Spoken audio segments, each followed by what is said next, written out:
Qu'est-ce qui amène un couple aujourd'hui à se séparer si rapidement après quelques temps du mariage?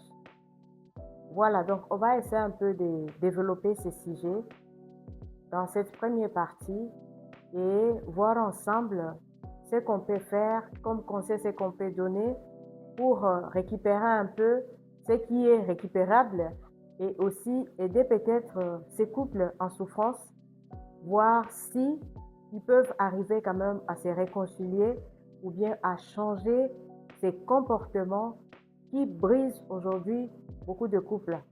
Voilà, donc ce que nos spectateurs nous ont rapporté ces derniers temps, surtout les femmes qui se plaignent en tout cas d'un manque d'attention de leur mari.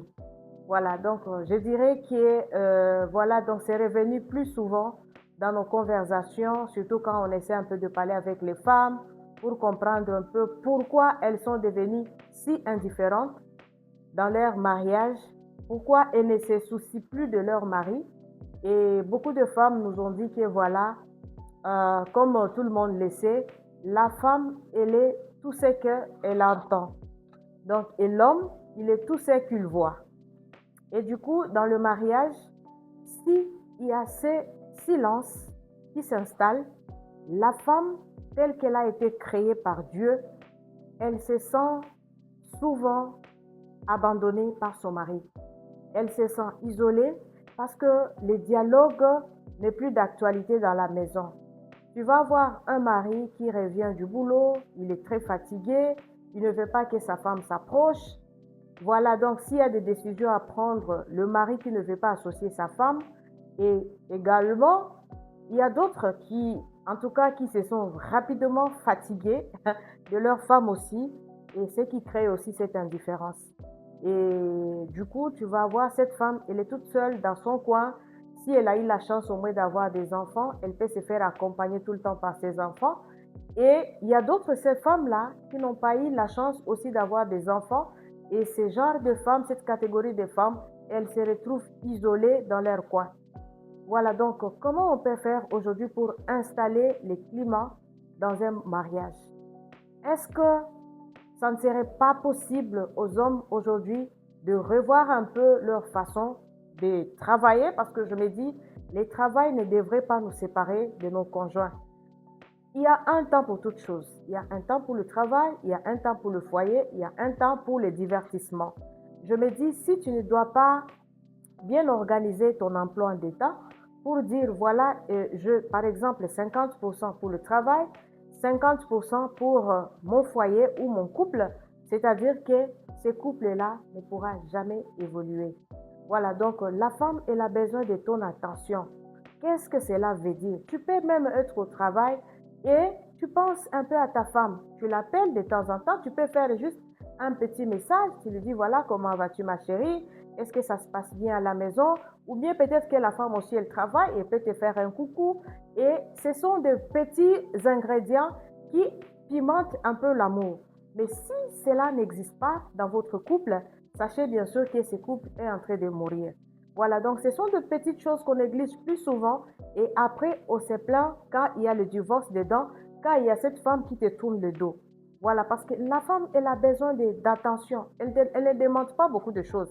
En tout cas, ça, c'est mon avis, parce que la femme, tu peux avoir une femme qui ne te demande pas l'argent, mais elle a juste besoin d'un bonjour, elle a juste besoin de savoir comment elle se sent aujourd'hui, comment elle a passé sa journée, qu'est-ce qui ne va pas et tout et tout. Donc, cette attention-là, c'est ce qui manque.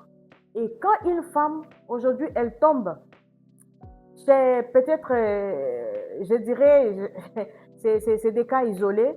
Quand il y a une femme qui tombe dans les bras d'un petit garçon qui lui fait tous ces petits messages, de petits câlins et tout, et rapidement, tu vas perdre cette femme-là.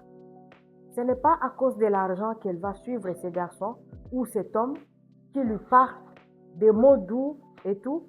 C'est juste parce qu'elle a manqué l'attention de son mari quelque part. Imagine-toi un grand commerçant qui rentre voilà, de son lieu de travail et puis il est occupé avec son ordinateur en train de faire les calculs. Tu travailles toute la journée au bureau, tu rentres à la maison, tu es vraiment très occupé, tu n'as même pas le temps de ta femme et quand tu es en chambre, c'est pour dormir jusqu'au matin et quand ta femme veut t'appeler un peu pour discuter, demander comment tu as passé la journée, tu la refoules. En tout cas, je suis en train de te rappeler que tu vas perdre cette femme-là. Il y a un temps pour toute chose. Et la femme aussi, c'est la même chose. Si tu as un homme qui travaille, tu as un homme qui a une occupation, il faut apprendre un peu à prendre soin de vos maris. Le mari, quand il quitte la maison, rassure-toi s'il a très bien mangé, prends ton petit déjeuner. Rassure-toi si à midi il a l'habitude de manger, fais un petit texto, demandez s'il a mangé à midi et tout. Et le soir, c'est la même chose. Quand il rentre du boulot, qu'il te trouve au moins propre à la maison, la nourriture déjà bien préparée. Même si tu travailles, il ne faut jamais oublier le devoir conjugal. Donc, il y a des travaux, il y a nos responsabilités qui nous attendent toujours à la maison, bien qu'on soit aussi fonctionnaire quelque part. C'est des choses aussi qu'on ignore petit à petit et c'est ça qui nous amène un peu aussi à ce que nos maris nous abandonnent ou bien nos maris voilà donc ne nous calculent plus comme on a l'habitude de le dire. Voilà donc ce sont des petits ingrédients qu'il faut toujours pimenter, surtout en matière d'amour, pour éviter que nos couples aujourd'hui puissent boiter ou arriver à un niveau de divorce. Voilà, si tu as aimé le message, partagez le message. On va continuer prochainement avec des petites astuces qui vont nous aider un peu à récupérer nos mariages, à récupérer un peu la vie du couple, à récupérer nos relations aussi, parce qu'il y a aussi des relations qu'on a vues brisées comme ça, parce que les gens n'avaient pas vraiment les pieds dedans. Tu es parti demander la main de quelqu'un, tu es parti demander, voilà, donc tu es parti, voilà, demander l'amour, voilà, provoquer l'amour chez une femme, mais au bout d'un jour, 2 jours, tu disparais. Ça existe aussi. On est en train de voir ce genre d'homme. Aujourd'hui, il vient, il te dit bonjour, et demain, c'est le mari qui disparaît, ou bien c'est les copains, ou bien c'est le partenaire, ou bien je ne sais pas quoi, comment je peux le dire, mais ce sont des choses qu'on doit éviter. Si tu n'es pas prêt pour une relation, ne la commence pas. Attends ton tour quand tu seras prêt pour entamer cette relation-là.